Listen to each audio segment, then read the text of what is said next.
రోజు తుంగభద్ర డ్యామ్ గేట్లు కొట్టుకుపోవడము, నీళ్లు వృధాగా సముద్రం కలిగిపోవడం అనేది చాలా విచారకరమైన విషయము.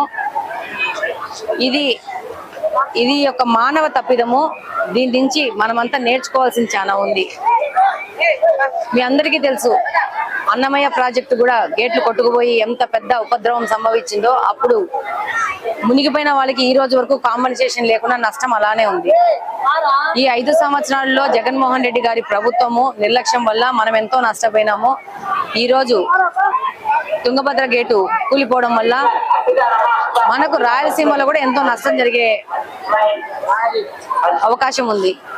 కాబట్టి ప్రభుత్వంకి విజ్ఞప్తి చేసుకుంటున్నాను, తప్పకుండా ఆంధ్రప్రదేశ్ లో ఉన్న ప్రతి ఒక్క ప్రాజెక్టు యొక్క గేట్లను ఒకసారి పరిశీలించి మరమ్మతులు చేసి ఏ విధమైన